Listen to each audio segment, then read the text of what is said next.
नमस्कार दोस्तों।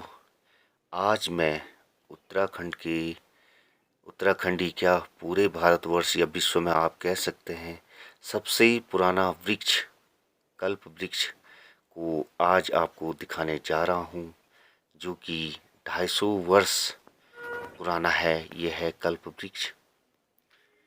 अनगिनत शाखाएं इसको अमर कल्प वृक्ष के नाम से जाना जाता है, जो कि जोशीमठ में स्थित है। देवभूमि जोशीमठ उत्तराखंड में है और हजारों सालों से यह वृक्ष अपनी अनगिनत शाखाओं को बिखेर रहा है।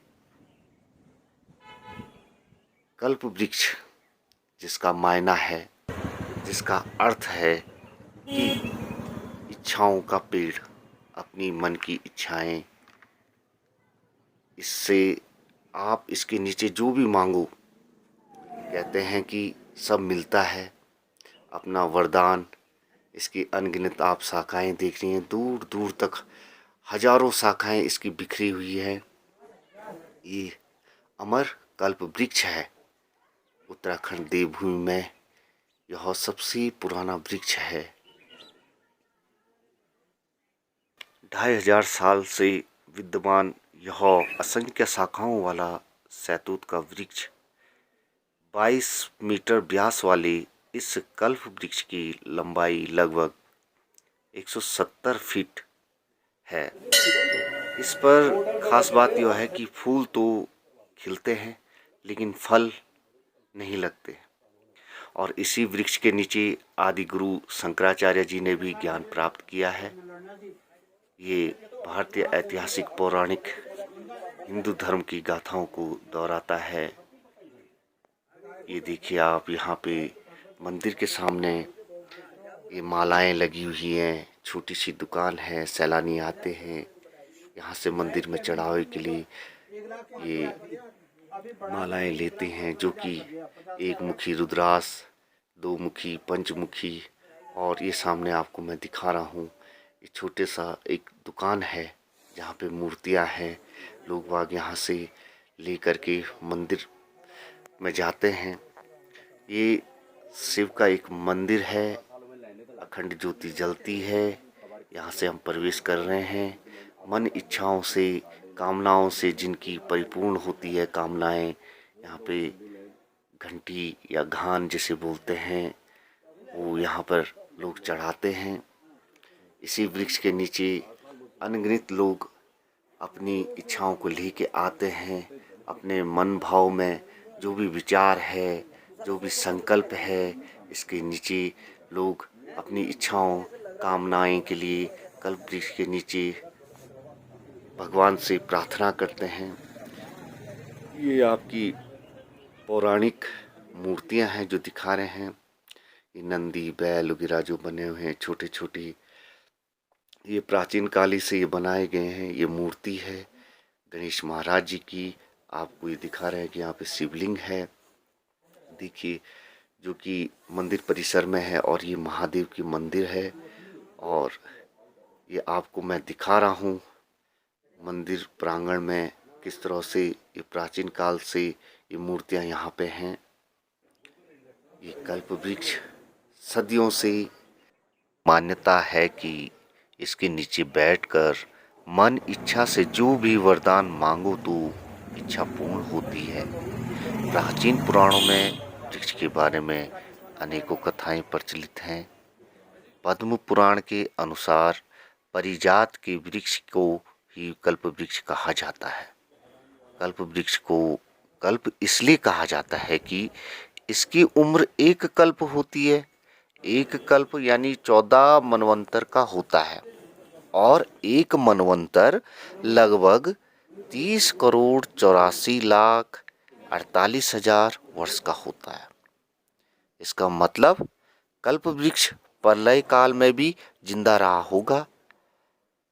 पुराणों के अनुसार समुद्र मंथन में जो 14 रत्न निकले, उनमें से एक कल्प वृक्ष और एक कामधेनु गाय समुद्र मंथन से प्राप्त हुआ। समुद्र मंथन से जो कल्प वृक्ष प्राप्त हुआ वह देवराज इंद्र को दे दिया गया था। इंद्र ने इसकी स्थापना सुरकानन वन, जो कि हिमालय के उत्तर में कहीं है, माना जाता है कि धरती पर अगर कहीं कल्प वृक्ष है तो वो यही वृक्ष है। यह हिमालय के किसी दुर्गम स्थान पे मिलने की जो व्याख्या की जाती है तो वो कहीं और नहीं, वो यही है हिंदू ग्रंथ एवं पुराणों के एक कथानुसार देवी देवताओं एवं दानवों के बीच शेषनाग को लेकर समुद्र मंथन के दौरान अनेकों प्रकार की सजीव और निर्जीव समान वस्तुएं निकली। इस मंथन में सबसे अधिक जो चर्चित रहा है वो है कि कल्प वृक्ष और कामधेनु गाय। कल्प वृक्ष को हम कल्पतरु भी कहते हैं। बड़े बड़े योगी कल्प वृक्ष के तरह अपने मन को बना लेते हैं। मन को स्थिर करने के लिए योग में एक अच्छी तरह से स्थापित स्थिर मन को कल्प वृक्ष कहते हैं। कल्प वृक्ष का अर्थ होता है इच्छा को पूरा करने वाला वृक्ष। और हम भी अपने मन को कल्प वृक्ष की तरह बना सकते हैं। अगर अपने शरीर, मन, भावनाओं और ऊर्जा को एक ही दिशा में लगाते हैं तो निर्माण करने की आपकी योग्यता अद्भुत होगी। हमने इस धरती पर जो कुछ भी बनाया है वह पहले मन में बनाया गया था। मनुष्य ने जो कुछ भी कार्य किया, उत्तम और घृणित दोनों ही, वे सब पहले मन में किए जाते हैं। बाद में बाहरी दुनिया के सामने प्रकट हुए योगिक परंपराओं में एक अच्छी तरह से स्थापित स्थिर मन को कल्प वृक्ष कहते हैं। कल्प वृक्ष अर्थात वह वृक्ष जो आपकी हर इच्छा को पूरा करता है। आप अगर अपने मन को एक खास स्तर पर संयोजित कर लें तो यह आपके पूरे सिस्टम को व्यवस्थित कर देता है। आपका शरीर, आपकी भावनाएं और ऊर्जाएं सभी उसी दिशा में संयोजित हो जाती हैं। अगर ये होता है आप स्वयं कल्प वृक्ष हो जाते हैं। आप जो भी चाहते हैं वह हो जाता है।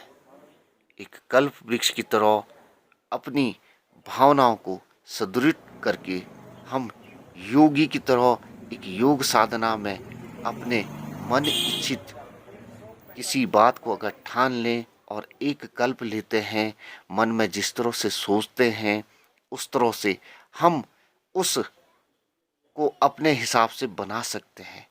दुनिया में ऐसी कोई चीज़ नहीं कि जो प्राप्त नहीं की जा सकती है। सिर्फ उसके लिए अगर कुछ करना है तो अपने मन को स्थिर करके, अपने मन को शीतलता से एक दृढ़ संकल्प करके और उस इच्छा के बारे में सोच करके, उस पर विचार करके और उस पे अगर हम चलें तो कुछ भी पाना नामुमकिन नहीं है। इसीलिए जो इच्छा होती है, इच्छा को हम जो प्रकट करते हैं अपने मनोभाव से, अपने शरीर में, अपने मन मस्तिष्क में, तो इस चीज़ को हम पा सकते हैं, प्राप्त कर सकते हैं। इसके लिए सिर्फ अपनी योगिक क्रियाएं, योग द्वारा अपने मन को स्थिर बना करके कुछ भी पा सकते हैं। मन विचलित नहीं होना चाहिए। मन को योग साधना की तरोताज से हम उसे कल्पना मात्र से ही उसे पा सकते हैं। इसी वृक्ष के नीचे आदि गुरु शंकराचार्य ने भी तपस्या की थी। ये देखिए आप, अनगिनत शाखाओं को दर्शा रहा है, दूर दूर तक अनगिनत शाखाएं हैं इस पेड़ की। इसको हम कल्पतरु, कल्पद्रुम, परिजात एक वृक्ष के रूप में हम कहते हैं। इसके हजारों नाम हम किसी भी रूप में कहें। यहाँ पे देखिए आपकी आदि गुरु शंकराचार्य ने यहाँ पे तपस्या की थी, मंदिरों की स्थापना की।